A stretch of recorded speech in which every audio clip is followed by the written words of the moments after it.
This is the Reinforce Your Gym podcast with your host, Dustin Vogel. This show is about arming gym owners with the tools, strategies, and lessons they need to take their business to the next level. That way, they can make a greater impact in their community. Now, let's get to work and reinforce your gym. All right, welcome gym owners to another episode of the Reinforce Your Gym podcast. I'm excited about this series and I'm kicking it off with my first guest here that's going to be the first one to go through it, which is the Gold Nugget series. And so what I'm going to be doing is bringing on industry experts, titans, and leaders to share with you guys tactical, practical things that you guys can implement in your business to grow and get better. And so the first one to go through this is my buddy here, Brandon Long, who has a gym owner experience, which we're going to get into his story, but today runs an agency called Peak Digital Systems. And what I love about his agency is he's global. So we're going to be talking about things to help you guys grow. And, you know, yes, my agency helps people in the US, but he's seen it all around the world. So he even has a wider lens into what is going on and how people are growing their gyms. So I'm excited to do this. Brandon, welcome to the show, man. Thanks, man. I appreciate it. I know, I've been following you for a while. I'm really honored for the time of being here. So I'm excited, man. Appreciate it. All right. Well, let's start with the good old origin story, man. You got the superheroes in the back. So what's your superhero story so that people get to know you? So I'll let you take it away. Appreciate it. So when I was in college, I wasn't sure what I wanted to do. One of the things I always knew I liked is working out. So I was a bunch of, part of sports, which I'm sure a lot of gym owners were very active. Played tennis, swimming, volleyball. And then I was like, you know what is this exercise science thing? So I got my degree and then I became a trainer. And then I grew my training for probably like 4 or 5 years. I was personal training. I was renting space from a bigger gym. And then over time, this was like 2015, 2016, I started running ads for my own personal training business. And I was like, whoa, like I can get leads. And then I opened a gym. And by that time, and funny enough, like I'm from California, like Dustin, but I'm in London now. And when I opened my gym, I started dating my wife, and we were doing this long distance for like 3.5 years. And so when I opened my gym, the only way that I could see her was if I wasn't in the day to day. And so by that time when I opened, ads where you're running dating ads in London and your targeting was off. No, I was targeting. No. How did you guys meet? I think that's kind of cool to hear. Yeah. So basically we met swiping on an app, man. And she was like traveling the world after quitting her corporate job after 6 years. And, midday in a gym is kind of the lull. So we would have lunch like almost every day. And then she went back and I was like, oh my gosh, I gotta see her somehow. So I was like, I had basically in my gym, I had 3 main programs. I had a large group. We called it Fit 30, which is like Hit 30, which is like 30-minute boot camp. Kind of got it from Bedros. And I was like, we could do this. And then we did basically the free 6-week challenge with Hormozi at the time. We got a crap ton of people and we filled that up. And then people ended up being like, do you have anything smaller, a bit more intimate? And our gym was like 4,000 square feet. And then it was like 2,000 square feet of boot camp space. And we had like 1,000 square feet of just open space. So then I created our semi-private program, which is like 300 a month, 2 times a week. And we set it up to where there's 2 pieces of equipment and 4 stations. So there's 2 functional trainers, 2 benches, 2 squat racks, 2 sleds. We could basically just rotate. We just did a 3-day-a-week push-pull legs program. We got people crazy strong. We got them benching, deadlifting, doing pull-ups, all that good stuff. And we basically used the boot camp promo and fed people when they finished the 6-week challenge to either stay in the boot camp or go to the semi-private. Smart. And then we kind of just used that to filter. And so I just had one trainer training in the morning for my boot camp, one trainer training the semi-private for my in the morning, and then one in the evening and for both. So I had 4 trainers. And basically I was just there selling. Like at the time when we were doing the free 6-week challenge, it was crazy because when I opened my gym, I basically went to the US bank and I opened a bank account, and I was like, my credit was good. And they gave me like $35,000, no interest for 24 months. Wow. And then I basically paid for the Hormozi's Jim Legacy at the time. I paid for his coaching program. And I was just like YOLO on ads. So basically, the first month I was like negative, but we were selling $500 programs and spending $3,000 on ads. I was like, I just need to close 6 people a month. And over time, the cash flow helped to pay it, and then the retention helped to keep them. Right. And over time, we grew. I think at our best, we were at like 170 members. But then obviously I'm dating my wife at the time, visiting her every 3-4 months. And in my passport, I have like 15 stamps being like UK. And then over time, we're just like, how are we going to bridge the gap? So I had one client who was a wealthy business owner. He had like a bunch of vegan restaurants in Long Beach and health restaurants and smoothie bars. And he's like, I see what you're doing, Brandon. And I want a gym to add to my portfolio. I was like, nice. What? Definitely make a mental note of those clients, because I'm like, what the hell? And we did a seller finance. So I was like, cool, let's do it. Funny enough, it ended February 2020. And we know what happened March 2020 in California. And then that happened. I was like, well, I'm just gonna go to London with you. So I left the gym and I went to London. So, and then when I was over there, I was like, well, what am I gonna do? I feel like when you leave your gym, like that's all you've known your entire life. You're in it. You're seeing all these people. You're selling all these people. You're working with your team. You're working with your clients. Then all of a sudden it was so quiet. I was like, this is so weird. So basically for that first year, we were living together during COVID. So it was like trial by fire, a wedding, like relationship by fire. But then at the same time, I was like, I got to figure out who I'm going to be, what I'm going to do while I'm in a brand new country. So at that time, I just hit up a bunch of friends. So I was like, hey, man, I'm not really doing anything, but I can market for you for free and we can see how this works. And one of them is still a client now. They're called Journey to Fit. They're in Lakewood, California. Shout out to them. They were the very first people to give me a shot. So them, also Mike Z. He's a good friend of mine from Bedros days. I met him. And then he has 3 gyms out in Illinois. And he's been a client ever since as well. He's a big player. He has like 500 members doing like 100K a month. Right. And he like owns the buildings, and he has multiple businesses where we do Google ads for some of his side businesses too, funny enough. And they just gave me a chance. And I was just like, if you can sell, I was like, I can get you leads if you could sell them. And so that was my premise. I was like, I think every gym owner can sell, so I can get them leads. But we know that's not the case. Everyone says they can sell, but then it's more referrals. Not like they can sell. They can close 95% of them too. I can close. I'm a closer. And then they go, I got you 100 leads this month. Cost per lead is $3. Yeah, we're good. You're like, the leads are bad. They don't pick up the phone. No, I was like, yeah, brother, what? Like, okay. So then you start to realize not all gym owners are the same, right? But in the end, essentially, I grew off of that, of just saying, hey, I'll do this for free, get them money, show them I can do this. Then we just did a bit of a retainer, which is just a monthly fee.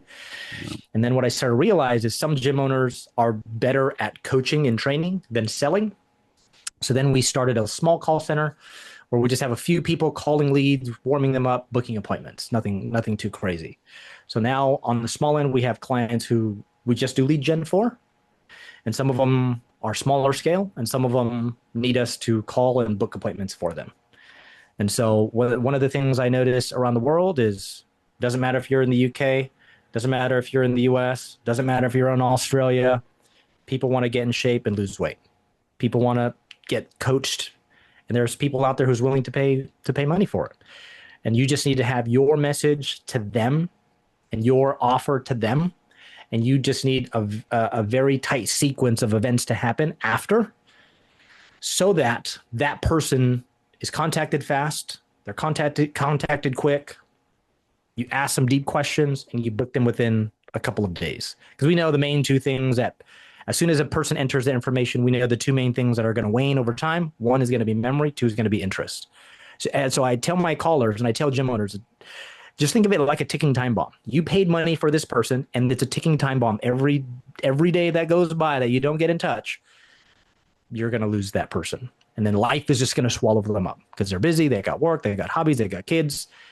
And I always tell the gym owners, I was like, do you remember what you had for breakfast 2 weeks ago on a Monday? You're like, no. I was like, exactly. So do you think they're going to remember what they opted in for on a website 4 days ago when their mom, 3 kids, full job, and they're gonna respond and say, "What is this? I don't remember putting my information in. How did you get my number? Delete me."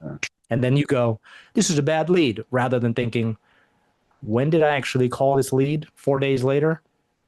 That's probably why you're not. So yeah, I mean, over time, you just start to learn the best practices. You just start to learn what works, what doesn't work. And then you just start to learn that there are reasons why certain gym owners reach 10, 20, 50, 60, 70, 80K versus ones who for years just stay at 10 to 15. And they go, Brandon, they go, Dustin, why am I not making more? Why am I stuck? Oh, it's the ads or the leads you're getting me are bad. I'm like, I'm telling you the same thing I've been telling you, so There's a line that I really like that says you can either find a way or you can find an excuse, right? And so like 100%. some people find a way to get to their goals and to get the leads to reply, and some people find an excuse. And so you can spot that pretty quick. You kind of got to switch gears and go into mindset coaching and get someone, because it's never a flip switch. You can't like change someone's mindset immediately. It's like a dimmer switch, our mindsets, right? Like they have to slowly fade the direction you want it to go. And so it comes from like repetition, and then also showing proof of what other people are doing and trying to slowly drag them and influence them. But then there's some people that are so deep down in a hole, like you don't have a rope long enough to reach them. And so it's like, that will be their greatest curse. And that's why they say the business owner, the business is often a mirror of the business owner. That if you have this business owner with this massive mindset problem, you're like, I bet if I parachuted Elon Musk right into your building and he cannot contact anybody, can't use his social media, can't access his money, he just has to wake up, be broke, and run the gym.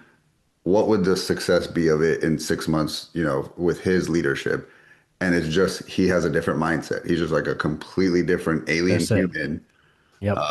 So we'll get into some mindset tips that you got and how you kind of coach owners. So that's great. I love the story. Now everybody knows, not only were you a trainer and then a gym owner, and now, helping people with their marketing and being an agency. But that's a lot of identity change that you had to go through, right? You had to say, I've given these labels, right? I am a trainer. I am a gym owner. I'm an agency owner. Now I'm a UK resident, right? Crazy. That's a lot of change. So I guess one thing that happens in business is a lot of change does happen, whether a coach leaves or we're going to change our offer, our systems, or we might change our model. Some people are moving from large group to a small group model. What's your best tip to someone who is going through change to help them navigate change or manage the change or coach their team through change? Because that I find is a skill that not everyone has. And since you've done so much of it, I would say you're probably skilled at it. One of the things I would always say before actually changing is getting someone to think about seeing themselves as the type of person who is embodying that change. So it's like you're planting the seed. And then, so for example, I was talking to a gym owner recently. He opened up a new space. He's basically the main person in it, doing everything. And he still has this belief that like, I have to do everything. And he's stuck like at 12, 15K, whatever. And his area is hyper responsive in terms of ads and leads. And like, it's like the lowest cost per lead I've ever seen out of anyone in the country. Right. Wow. And I tell him, I was like, bro, I work with $1 million gyms and they don't get half the amount of leads that you get. And you spend a tenth of what they do. I was like, you can have $1 million gym like within 12 months. I was like, if I dropped into your area and I opened a gym, it'd be $1 million in 12 months. Yeah. Like because of like the demand you have in your area. And I go, the first thing you need to do is you need to hire somebody. He's like, but this and that and this. I was like, why is there resistance to this? Like, what's coming up for you right now? Like, as soon as I said that, what came up? He goes, they're not going to do as good as I am. I was like, you're right. You're the owner. You're the gym owner. You're IFBB pro bodybuilder, etc. But here's the question, though. Do they need to be you in order to do these tasks? Or do they need to just do it how you set it up? He goes, they need to do it how I set it up. I was like, right. So at the end of the day, it's how you set it up. It's the systems you create. And like, you need to create the systems, and then the people run the systems. And I go, is the CEO of Chipotle running every food line across the world? And Chipotle is like, no, they created a food system. Just like every system in the business, you need to have an SOP. And as soon as I start saying this, it kind of goes over his head. But I was like, this is the difference of a 7-figure gym owner They have everything SOP. They have training programs. They have onboarding programs. It basically becomes corporate, but you want to do everything yourself and keep everything in your head. And so I was just like, at the end of the day, you got to ask yourself what you want. If this is what you want, like, fine, like that's perfect.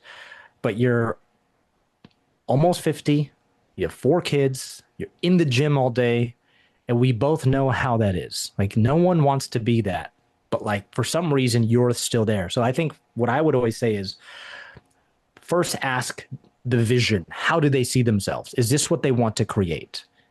Second, and I learned this from coaching and I learned this from Atomic Habits, is you got to shrink the task so much so that if they go, yeah, that's easy, I'm like, cool.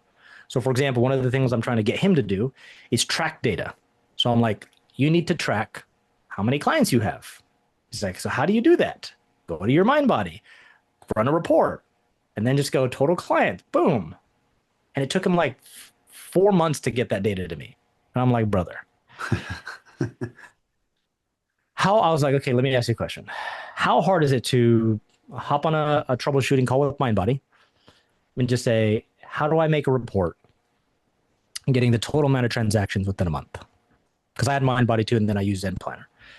And then he's like, oh, they solved it in 5 minutes. I was like, okay, so let me get this straight. It took you 4 months to have a 5-minute conversation to get this piece of data to me. Is that right? He's like, yeah. I was like, okay, why? He's like, I thought it was going to be harder than it was. I was like, that's typically what holds you back, is you think it's harder than it actually is until you actually like dedicate a little bit of time to do it. Then when you do it, you realize how easy it is. And the internal resistance, I'd say, to actually doing a task is lessened. So first, I'd say vision. Second, I'd say shrink the task to make it feel easy, get them to actually attack it. And then when they do it, they realize it wasn't that hard, right? But if I went and said, it's basically like, how do you eat an elephant? It's like one bite at a time. So you got to hit these tasks slowly but surely in small amounts so that it doesn't feel overwhelming. Because I think at the end of the day, we all know being a gym owner, it's overwhelming. It's a lot of work. It's a lot of hustle. It's a lot of grind. It's long days. But at the same time, it's extremely fulfilling to change people's lives. So, yeah. Love it. All right. Well, we're going to switch gears, man. We're going to get into these golden nuggets because I want to definitely spend a good amount of time on these. So the audience, you guys will learn this as we keep doing this format more and more, but I'm looking for 3 golden nuggets, one being around client acquisition and marketing, one around retention, and one around LTV and making your members' value more, increased. So let's start with that, whatever you see working right now in the world, and, whether it's, offers or ads or just, cool marketing strategies, things that would help a gym owner get people through the doors. Like, what do you see working now? Again, we're recording this July 26th. So if you guys listen to this in 2028, these strategies might not apply because that's how quick things are changing. But what would you say to that gym owner right now? It's coming to you, it's like, I need more leads. Like, go ahead and share. I like this. Before I answer this, I like the premise of these 3 pillars because really, and I think I learned this from Bedros. He's like, there's only 3 ways to make money in this business. 1 is get more customers. 2 is keep them longer. 3 is make them more valuable. So I think you're hitting on all the 3 main aspects of how do I grow a gym. Yeah. So number 1, I think when it comes to getting more clients, you can run ads. I think as an agency owner, I think that's kind of the first. Let's run ads. But before that, I think someone needs to have the right mindset before they run ads and the right expectations. Because the mistake I made early on was thinking everyone's like me. They're going to hustle. They're going to call every lead. They're going to sell. They're going to grind. They have all the time in the world. Because when I did that, I wasn't training at all. I had 2 private clients. And the only reason I trained them was because they were like higher level thinkers. They were CEOs of companies. So I was like, cool. Other than that, I was like, I don't want to train anybody. I'm done. Like, I'm done. So I had more time to like call and hustle and close, and that's all I did. So my unfortunate expectation was people were going to go all in like I did.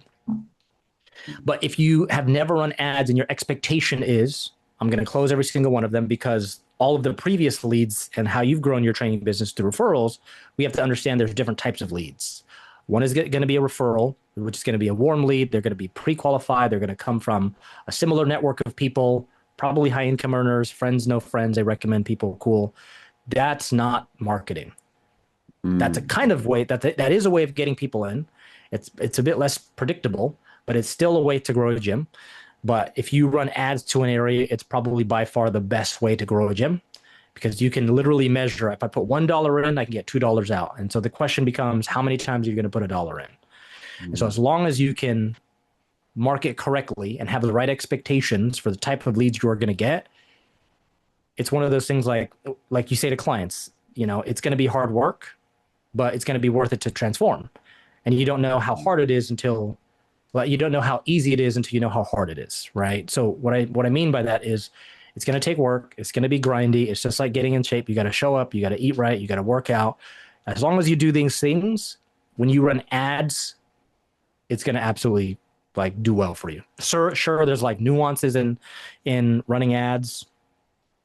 But I think when you do run ads and you do it the right way, it is absolutely one of the best ways to grow a gym, 100%. And so what do you tell people to make sure that they have a ROI? Because there's a lot of people that do, again, in my opinion, not a great offer. One free session, 21 days for $21. Sure. They're never going to get cash flow positive on that. So how do you tell people to structure their offers? Yeah, great question. Could you make offers and grow a gym with the lower end, lower ticket, kind of like I would say Bedros style, where they were 14-day fat flush and 21? You remember those, right? Oh yeah. Where you put money and you get a bunch of people on the front end, but you're basically putting forward a loss leader. I think the main challenge with that with business owners is because the margins can be so tight that you need to make money on the front end to offset the cost of marketing. And I think that's one thing that tracking numbers, what I noticed with no offense, but lower quality operators is because they don't know their numbers that well, they don't understand why the offers need to be crafted in a certain way. So for example, I'm going to say some numbers really quick. If you did a 14-day fat flush for $14 and you're putting $500 toward ad spend, how many people do you need to close to offset the 500? Too many. It's too many. And you're not going to make money your month one. You're going to make money probably month two. However, if Gym B says, oh, I'm going to do a 6-week program, I'm going to charge $300. They close 5 people. They make $1,500 off $500. Whereas if you closed 5 people off 14 times 5 is $70. What is that?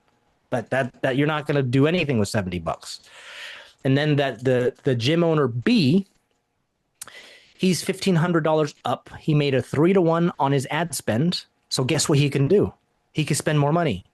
And so if he is tracking these numbers right and is doing a 3-to-1, next month he could say, okay, so if I did that for month one and I got 5 people for 300, what would happen if for month 2 I went and did $1,000 and rather than get 5, I get 10? And then it just spirals. And so if you do the money math correctly, you can be profitable on the front end. But if you said, oh, I want to do a free session, I want to do a 21-day, I want to do a lower price thing. And the thing is, those things work. Don't get me wrong, those things work. It's just, it takes longer to make money than if you had a higher priced offer on the front end. So this is one of the reasons why I'm a big fan of and this is from Jim Hormozy, is a 6-week, 4, 6, 12. Price it higher than your membership. And I think for me, one of the things, again, early on, is I basically said to gym owners, this is what I think you should do. And then they kind of just did their own thing. And then when we did the math, I'm like, it didn't math out right. And I was like, here's why. And I didn't explain why the math, enough to where they understood it. Because a lot of lower level gym owners don't track their numbers, which they don't have the time, which is fair. But I'm like, look, if you just did this and you didn't sell a membership, you sold the front end package, you'd offset the cost of marketing. Yes. Then you got to think, if my cost is, for example, $1,500 ad spend and retainer, how many clients do you need to close in order for us to be free? And I say that, but I don't think it clicks. Yes. So, for example, if you're a gym owner charging $200 for your group program, you need 7 clients for us to be free. And they're like, I don't think that clicks. And I'm like, you know how fast you can get 7 people? If you did things right, obviously, right? Yeah, of course. So I would say one is you need a higher priced front end offer to offset the cost of marketing. Number 2 is on the back end of that, you need to track your numbers. It's literally and as a trainer, I made this mistake too. It's the equivalent of getting a client who's 300 pounds and they said, Dustin, I want to lose weight. I want to lose 100 pounds. You're like, amazing, Sarah, let's do this. 6 months in, You're like, cool, let's weigh you. And she goes, why didn't you weigh me in the beginning? How do you think she'd feel? Yeah. So for gym owners, this is the reason why you track, to track progress. Anything you want to manage, you need to measure. So if you want to see yourself progress, you want to see yourself make money, you just got to track some simple numbers. How many leads did you get? How many of them showed up? How many of them did you close? Yeah. How much That's money it. did you collect? Gym owners, I don't want you to have the reputation in town as the gym that doesn't call people back. All right. We know it's critical when someone's finally made a decision to get healthy and fit that we get to them as quickly as possible. This can be solved by plugging in our remote sales reps. Okay. It's not AI. It's not a bot. It's a real human that's working on your leads, the new ones that come in from your ads and the old leads in your database. And they're there to qualify the leads, to ask them discovery questions and to make sure they're a good fit. And then their job is to move them forward in your sales process so that you get more members month over month. All right. If you want to learn about our remote sales reps, go ahead and go to gymreinforcements.com, book a call, and we'll tell you more about it. See you then. There's a couple things that I think, again, I've spotted over the years is, to your point, there's market saturation and market sophistication. And so when there's a lot of gyms and it's a very sophisticated market, like call it San Diego, like you have crazy high competition, high CPL. Yeah, like totally. You're going into the war zone. But if you go into Bumble F in Nebraska, there's no gyms, you're going to see, like you saw that other guy, crazy high demand. It's like finally a gym's come to town. And you probably can have like a pretty basic level of service and they're going to have their minds blown because nothing like that has come to town. There's fewer and fewer of those towns, you know, are in the country now that as more and more gyms are opening. So saturation, how many gyms are there? And then sophistication, what do they expect? Because if they've also bounced around to a lot of gyms, people's standards are going up and they want more for less money. And so you're now in this, you know, tough spot. So that affects marketing. And then to your point, longer programs are better than shorter. I think a more beginner level operator, because they're not skilled at sales and follow-up and marketing, they lean heavily on discounts and short-term, you know, kind of handing out candy, like little bits of candy, which is who wants a free pass? Who wants, you know, a 21-day program? As you do this longer, you realize the most powerful knob you have in marketing and in fitness is time. The more time you give someone, the more valuable it seems, right? So if I the more said, results you're going to get. 100%. I'm like, I'm giving away a 12-month membership or I'm giving away a 1-week pass. Everyone immediately knows. Now, where we get in trouble is we're very EFT, you know, I want to flip them to EFT as quick as possible. And that's a us, you know, desire. I want a member. I want an EFT. I want it in 1 day. I want it in 3 days. That energy comes off in your marketing and people feel that and they're not, it's low value, right? Even when you said 14 days or $14, people with money are not going to buy that because they don't think anything good is worth for $14. So you're going to get broke people. But when I 100%. Charge 300, 500, 800, 1,000, people with money, like they must be good to have the balls to charge that much. And then when you also combine that with more time, 30 days, 8 weeks, 12 weeks, people are like, wow, I'm going to get some amazing results. That's very me-centered, it's customer-centered, where the 1 day and you become a member is gym owner and gym-centered, right? So it's all about the gym winning. So when you learn that there is sales friction and sales resistance, both sides are doing a dance. If you actually want to make more money and put it more on the customer winning, that's when you're going to have the easy flip to membership. So I would actually say, like, if you're a real beginner, go for the most time, go 12 weeks or 8 weeks.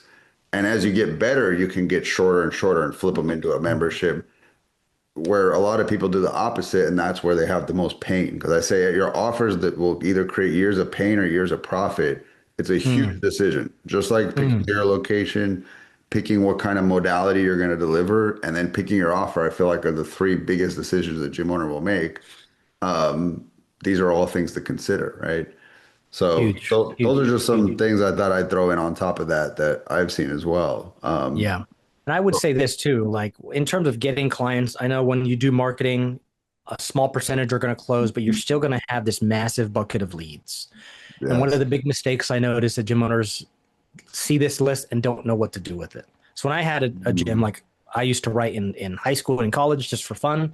So I would just write stories. And when you're selling, you hear nothing but stories. So I literally just hear a story about someone's daily life and challenge, write an email, fire it off, and like, and the thing that I didn't connect with is because like I was skinny, I wanted to get bigger.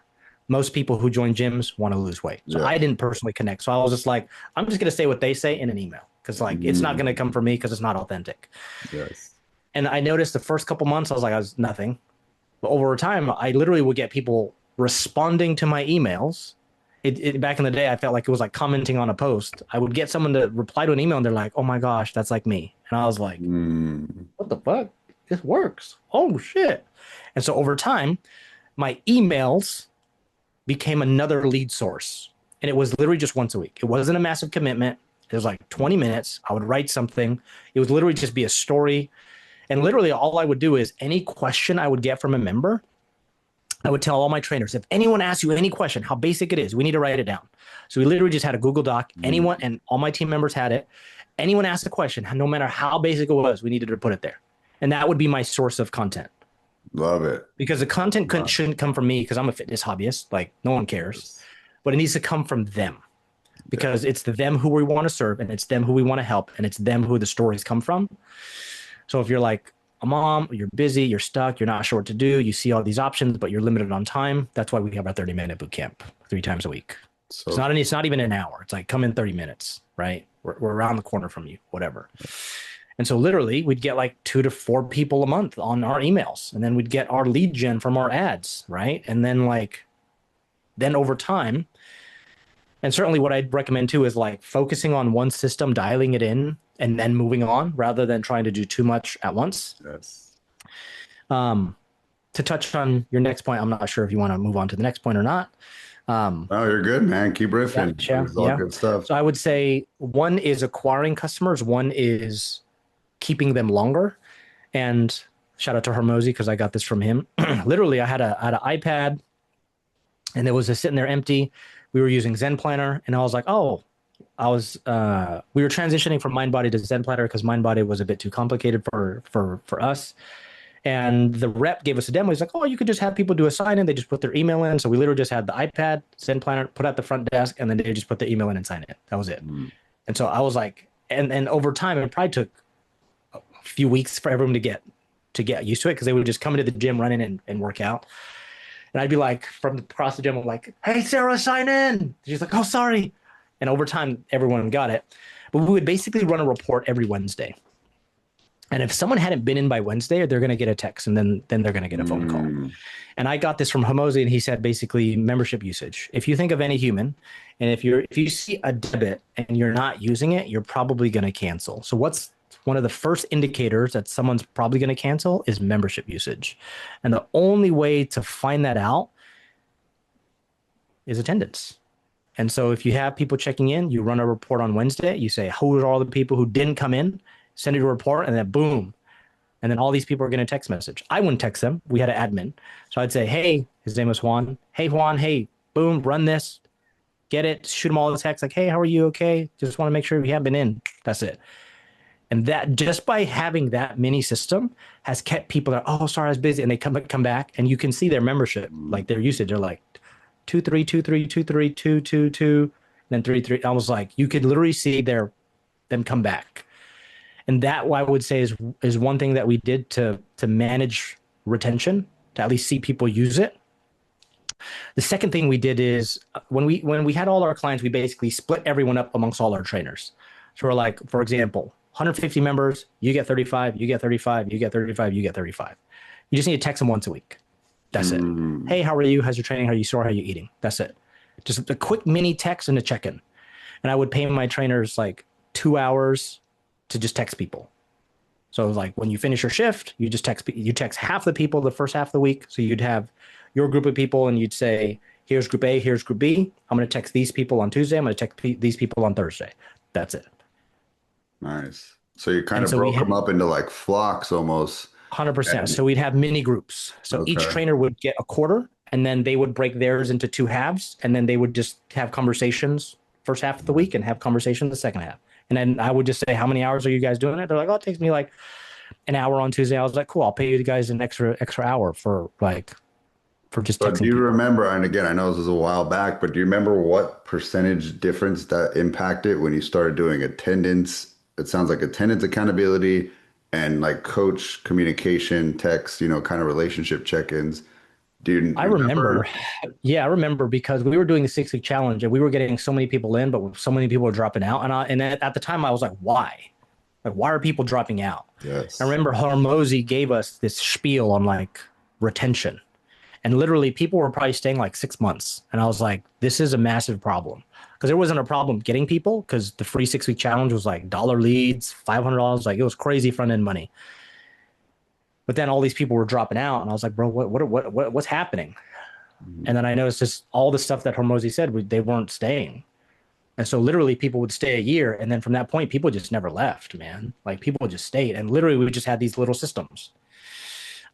So it sounds like they were just getting lost in the sea of people, and you needed to 100%. put more energy into making them feel that relationship. So That's I it. feel like Because, yeah, I was just gonna say today, I feel like there's definitely, and again, I don't have any numbers. I'm just going off of feeling, but I feel like more gyms are leaning towards small group, and large group is becoming like less and less, I agree. popular. I agree. So I I agree. feel like, if you're listening to this as a gym owner and you're in large group, like that's your homework is how are you making somebody feel like it's small group at a large group pricing? Are you feeling connections? Is there a coach that checks in with them? Are you actually holding them accountable? A lot of gyms market fitness, nutrition, accountability. You find out there is no accountability. They just say that.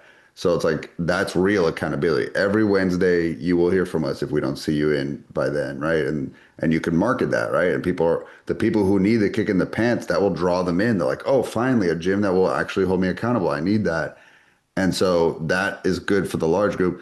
Small group, I feel like the pricing 9 times out of 10 makes them show up more because it's more Yep. painful at 300, 400, $500 a month. You Yep. don't see them disappearing for a week and not paying. I mean, and Yep. continue paying. Like the price requires them to show up more. Large groups a little bit more forgettable for most people with the disposable income. Yep. But either way, you got to realize what problem you have. Do you have an attendance problem that tends to show up more in a large group? And I'd also say open access 24/7 gyms as Sure. well. Sure. Sure. So Sure. just just I guess tailoring that advice to the right gym owner. But that's Absolutely. definitely good, nugget for retention. I know that we did similar things at my gyms. All right, we'll move on to number three. In terms of increasing LTV, what kind of golden nugget would you give to a gym owner to help? I like this one. I like this one because I work with a number of gyms who do things uniquely and ones who do something similarly. So for Mm, us, what we did was we did every quarter we did like an internal challenge. It wasn't a ton of money, but it was something to just entice my trainers and then get the commitment of clients. So for example, we would run internal like 28-day weight loss challenges. It would be all internal. It would be all internal. I'd use it for two ways. One, to get my trainers more money, and two, to get referrals. So for example, we'd run a 28-day internal challenge. It'd be like $50, and we're basically coaching them for 4 weeks to lose weight. And I would say if you pay $50, that goes to the trainer. And so it'd be the incentive for the trainer to get the people that they're mm, coaching to buy in. Then that's I'd say you can get the $50 and use it as a referral, like to get one of their friends to join. So you could say, if you bring a friend in, your friend's free, mm, right? So then they usually what would happen is the friend and the client would say, oh, can we both pay $25 each? And so they would think, oh yeah, if we split, I'm like, bro, I planned this. Like, I know you have friends. I know you work, like, and so I would say to the trainer, if they bring a friend in and that friend signs up on a membership after, you get half of that initial month. So you not only get the $50. I was like, you get $50, it's fine. Like it's not. But it basically incentivizes the trainer to get someone to join and it gets the friend to join. And if that friend joins, which is like a built-in referral system, they would get the first month, but 50% of the first month. And I'm selling anyway. So I'm like, here, fuck. And so I'd rather pay a referral fee of 50% of a month than having to make ads, having to call leads, having to book yeah, them in. Some show, some don't show. And then when you show, some close, some don't close. And so I'd rather than doing that whole dance, you get a referral, I love that. right? I think there's a phrase that kind of goes with what I was saying earlier. When you pay attention. when you pay more attention. So that's what I was meaning when I said small group people tend to not have attendance issues. 100%. They're paying more. Totally. Well, that's what you're saying here with this member challenge is you're paying more. Those people, could you imagine any of those people that bought into that challenge submitting for cancellation during that challenge? Like, there's no way, right? Like, Exactly. because they have just said to you with their identity and their behavior, I love this place. In fact, I'm giving you more money instead of going backwards. So that's the little secret hack as well, is if you plan one of those a quarter, you over an entire year, all those clients became more valuable because you collected more money than just their standard membership for the entire year. But you also fought them canceling by giving them little mini challenges throughout the year. You're fighting back. So I love that. And, yeah, we did the same thing. And sometimes it was weight loss. Sometimes it was to train. We did actually a powerlifting meet. I didn't think women would be into that, but we had like 30 members enroll, and we're like, damn. Nice. Yeah. So we did that once a year. There was also a training for, today it would be High Rocks, but back then when I had a gym, it was Tough Mudder. They bought in and we wrote them a running Spartans. plan. Yeah, we did Spartans. Yeah. So yeah, it doesn't have to always be weight loss. It could be for an event. And then Performance sometimes is great for gyms. we did it for just a jackpot bingo type of thing where we're like, hey, you're going to put your money into a pot and then we're going to give you a bingo card where you put a little sticker every time you work out. You got to do 9. If you black out your card, you're in the raffle to win the pot. And so like, now people put 20 to 50 bucks in, but for a chance to win 1,000 because everybody put it in. So, just fun things that like make the mundane of working out every day gamified, slightly different, 100%. That's the biggest thing I'd say. If you can gamify it somehow and make it fun, that would be massive. Because I think another thing, not even just like making them more valuable. I think this was an LTV thing because we not only did the internal challenges quarterly, we did events quarterly, and I would switch it up in like outside, inside, outside, inside. So some people would attend, some people wouldn't. It's fine. But we would do like outdoor workouts. So we're in Long Beach. So we have the beach. We have Signal Hill, which is like a nice hill. We would do beach workouts. We would do hill workouts. The gym was right underneath the hill. So we literally just walk up the hill and then just like work out up the hill, going up and down, sprinting, jumping, brought battle ropes, and then have my little sign and then take a picture and then come back to the gym. So we would always do things outdoor and indoor. So I always like that because it makes it feel less like, oh, we're just here to work out, but it's more of a community. And over time, friendships become, they hang out. You see like them on social media, texting people, oh yeah, I hung out with this person. I'm like, cool. Like, so. Yeah. And that's, again, I know I want to hear your nuggets, but the one that I would say is kind of like a side nugget that goes with yours is one of the best things you can do to make a client retain is to get them to make a fitness friend at your gym and build a relationship. Because the more relationships they have, it's the more people they have to say goodbye to by canceling. If they know the gym owner, but then now they know 2 coaches and now they made 3 friends. Well, that's 5 relationships where there's just me and the gym owner one-on-one. I have to say bye to one person. That's very easy. But to say bye to 5 people, man, that's tough. So like forcing introductions like, oh, you're getting married.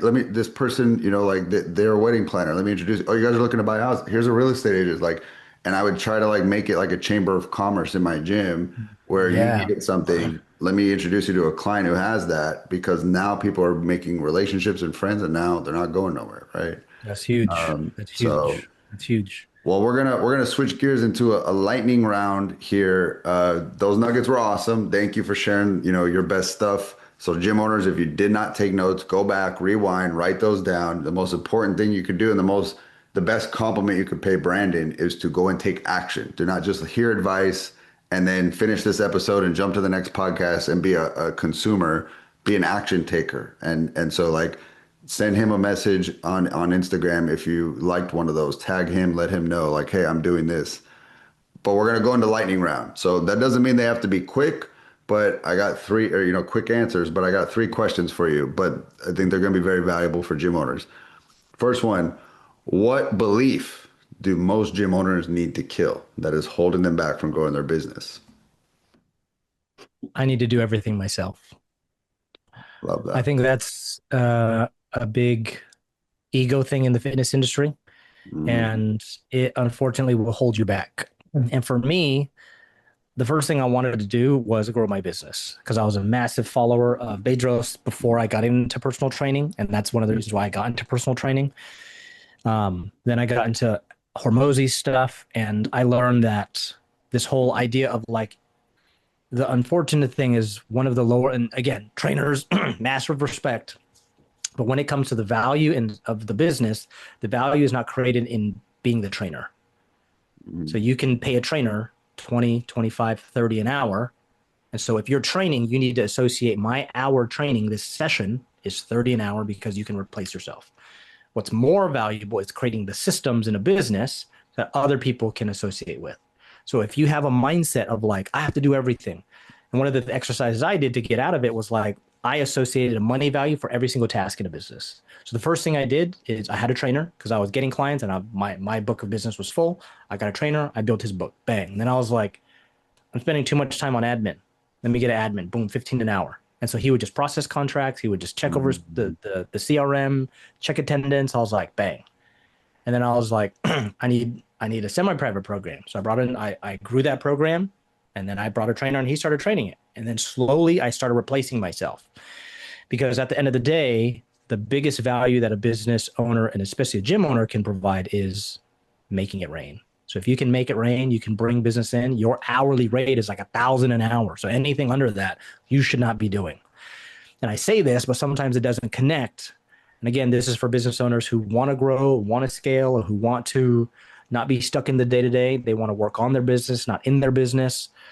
Because at the end of the day, there's certain tasks in a business that you should own and you should focus on. But if you're cleaning toilets, if you're opening, if you're closing, if you're training, if you're selling, you're just splitting your attention and time, and you're just going to burn out, you know? And I've seen that a couple times, you know, unfortunately. All the time, like I said, in gyms, because it's a very physically demanding job. Burning the candle at both ends. I think I'm seeing actually a lot of gyms close up shops, sell. Yeah, it's really sad, man. Yeah, it sucks. And I know it's not because they want to, it's because they just ran out of will. They ran out of energy. It's a lot to put on your plate and to do yourself. So if you're the gym owner thinking you have to do everything, just know that there's probably a guy who's 1 year in and he doesn't have that mindset and he's crushing it. And he's because he didn't have a belief thinking he had to do it himself. He had a belief that he said, I need help. And in the service industry, you'll see service businesses always have help. Yes. I'm glad that you said that, because I feel like that is a big one. All right. Next lightning round question is, what is a boring habit that separates your best gym owners from tracking data? Average. Okay. Tracking data. There you go. Tracking data, straight up. So I work with I've worked with a couple $1 million businesses, and one of the biggest things that they are on is their numbers. They're like, Brandon, this is a good month. We closed 25 people. If I can get more people like this, I was like, you speak differently than some of the other gym owners. You know your show rates, you know your costs, you know how many people you need per month, you know how many current members you have, you track all the stuff, they screenshot, they show me. I'm like, this is amazing. And so they can pinpoint where we need to apply more pressure. Whereas some other gym owners, it took them 4 months just to run a report to get MindBody to tell them they had X amount of clients. I'm like, brother, like, it's like, so, and again, it's just like a weight loss client wanted to lose weight on a weekly or monthly basis. They're on top of their weight. They're on top of their macros, whatever. So one of the biggest differentiators is the business owners who know their numbers, know where to apply pressure, know where to pull back, know where to go hard. So if they're like, oh, we're doing well, this offer's running well, we're closing a lot of people, can we turn the ads up? I was like, let's do it. Let's run it. Let's go.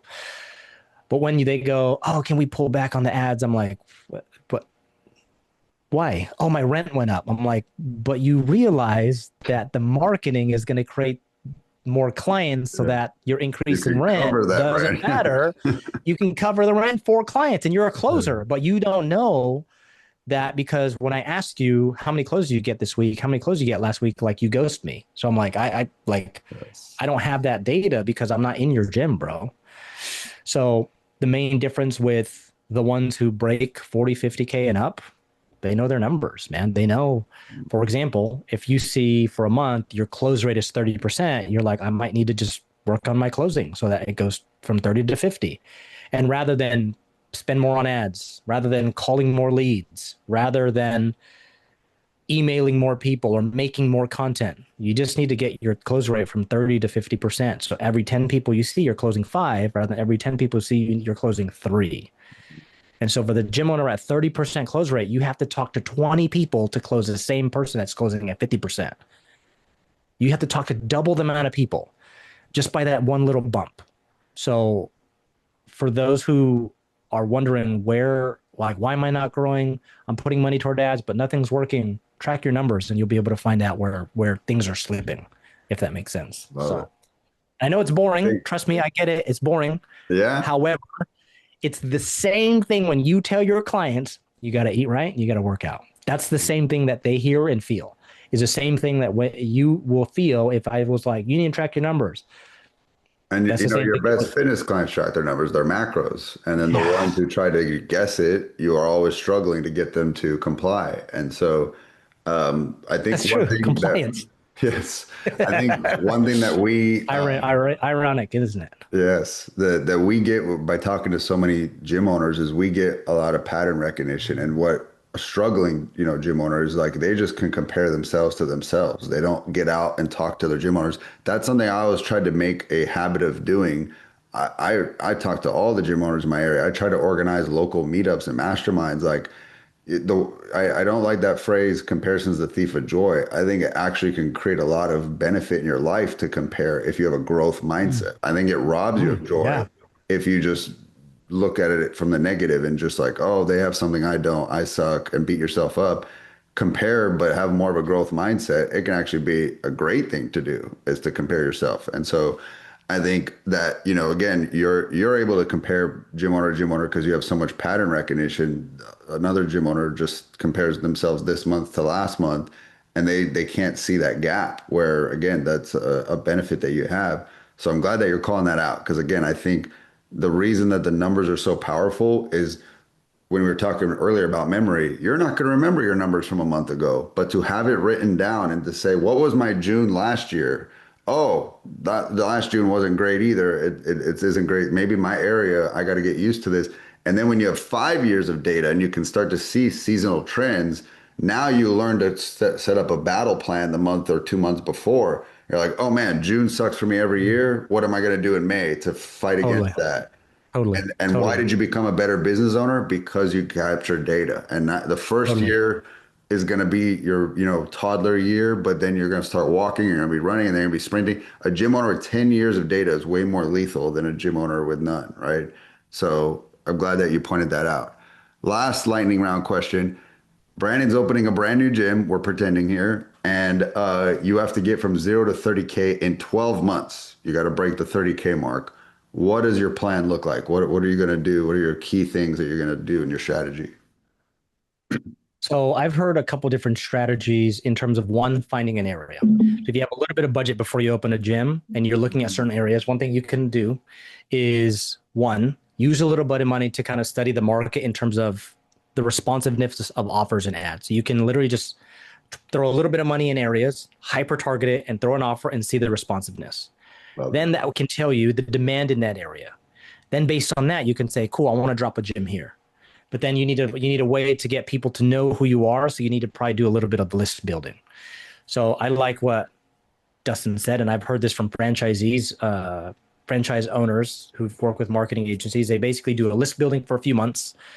Then they run offers to that. You could do a giveaway. You could do, honestly, you could do a giveaway. But one of the things I would do first is 1, find the demand in an area.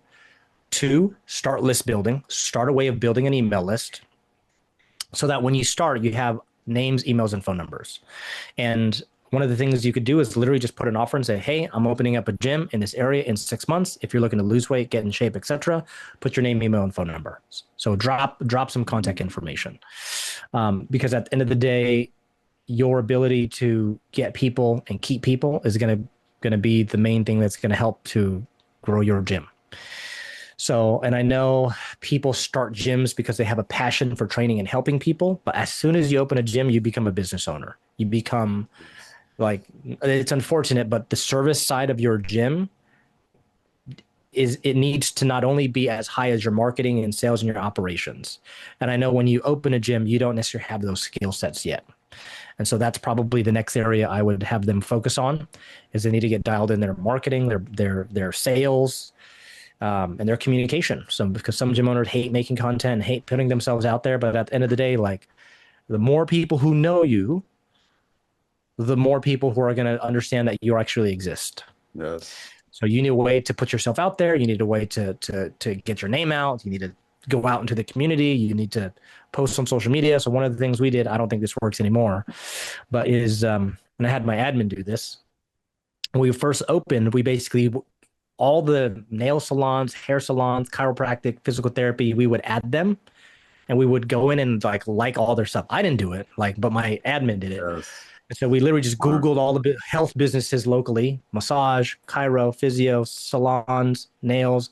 We would like their page and literally comment on all their stuff. And then we'd go into their followers, because if it's a local business, most people who follow these businesses are locals. Okay. And we would just friend them. And there was a limit at the time of like 50 likes. It was an old school method, but I was like, if I'm paying you 15 an hour and there's a couple hours you're not doing stuff, I need you to do this. And so he would just go there and like and just do. And we would get people. Like you'd see stories, you'd see more people commenting, you get a random DM. Like, oh, I saw an ad. And you're like, oh, what's up? But at the end of the day, I was just gonna say, that's your grand opening. What kind of model would you open, and then what offer would you run to grow? Great question.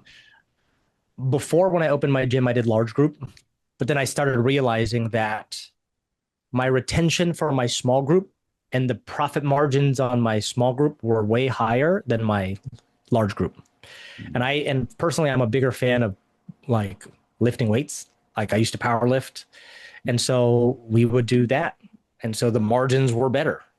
And so if I were to do it, I'd go smaller, because at the time I had like a 4,400 square foot gym and my rent was like $6,000. I'm like, that ate up a lot of margin. So now I'd go much smaller, like 2,000 square feet, just strength training, 300 up per member, 2 times a week, 300. That's my starting point. And so I do a 6-week program, $500. That would be the big differentiator if you can afford it. And if you did that, then you just roll into a 300 a month, 2 times a week. And if they want more, it's going to be a little bit more. Because I think I like I've done one-on-one training and I just find it incredibly boring. And I've done large boot camps when I first started, and it takes a lot of energy to teach a big class. Yes. Whereas a small group, it's nice because it's not so much energy as a large group, but it's still strength training and it's fun. And it's not so like one-on-one becomes a bit of a therapy session, because like, oh, they just talk about their day. I'm like, fine, they got to feel the air. That's kind of what it is. But if it's small group, it's mostly training. Yes. And it's strength training. So the pace isn't so like fast paced like circuits or boot camps, right? Yeah. And the nice thing is when people come into boot camps, they want to lose weight. When people do strength training, they want to feel better and move better for long runs. So for the long term. So I feel like the performance angle of someone like deadlifting 100 pounds to 120 pounds, they literally see their numbers go up and they physically feel like a beast. Yeah. And I was like, this is a retention tactic. Just in and of itself, the model of small group training and strength training gets people to have fun with working out, rather than I want to work out to lose weight, which is never fun because your mind turns it into punishment, versus if you strength train to perform better. And I always use an analogy for training, because people think, oh, if I do cardio, I'm going to burn calories and lose weight. And I was like, that's not the right way to think about it. Muscles are for movement. Calories are for weight loss. So you wouldn't see, and at the time, Kobe Bryant, RIP, you wouldn't have Kobe Bryant running sprints to be like, I want to lose weight like that. Like why would he be training? He trains to perform better. So when you come into the gym, you're training to perform better. Even though you might not feel good, you still showed up. So you try your best. But over time, you will get stronger. And so for me, I would do a smaller 2,000, 2,500 square foot gym. I would do mostly strength training, mostly weights. I would probably not do a lot of barbell stuff because it eats up a lot of space. Like a barbell, I can fit 2 people. Load too, load and unload. Yeah, no. I would do functional trainers, dumbbells, and kind of like a CrossFit, just no bars. Yeah, love it. And I would do that, and I do probably 6 people to a session, have 1 trainer, and like the cost of 1 coach, I'd pay them $30 an hour. And like they're making good money. The margins on per session would be good money. And then I'd probably make a small area that could be like a one-on-one area with like a squat rack, a functional trainer, and just some small weights in the corner. And I'd be one-on-one, and I'd have most of the gym small group. and have six to eight, and then station it to where you have functional trainers, you have benches, you have squat racks. Okay. All right. And like just that. Yeah. Love it. Yeah. All right, man. Well, we're going to wrap up here. Thank you. You're very generous with all kinds of knowledge. And I'm excited that this was the first of the Gold Nugget series. I think a lot of gym owners will have plenty of notes to take action on. And that's the goal, is that you don't have to join a mastermind. You can just listen to this series that we're going to be having for the next many weeks and get plenty of homework assignments to go and grow your business. So Brandon, how can they follow you, see what you're up to, learn about your services? Like, where should they go? No, I appreciate it, man. Again, this has been fun. I appreciate the conversation. I've looked up to you and glad to be here to also share the lessons I've learned helping gym owners grow. You can find me on my Instagram, Brandon_long_growth. That's where I typically am on my Instagram. Also Peak Digital Systems as well. But yeah, at the end of the day, we're here to help gym owners grow, help them get out of their own way, help them grow and scale. So yeah, man, I appreciate the time. Appreciate the conversation, man. 100%. All right, guys, you heard that. Go follow Brandon. And if you guys like this episode, screenshot it and tag him and I on it and tell us your number one takeaway. That's one of the best compliments you can give us. And then, of course, taking action on things. Don't just be a podcast hopper, be an action taker. All right, guys, see you next week. Hey, gym owners, let's face it, you probably don't love digital marketing. You probably don't want to go into Facebook and load the ad up and think of ad copy and creatives and optimize it daily. Well, hand that over to me and my team, because we're geeks about marketing and we want to flood your gym with new members so you can change their life. Let us do what we do best. All right, go to gymreinforcements.com, book a call. Don't bring the credit card. It's not a hard pitch. It's just a conversation to see if we're a good fit. Talk soon.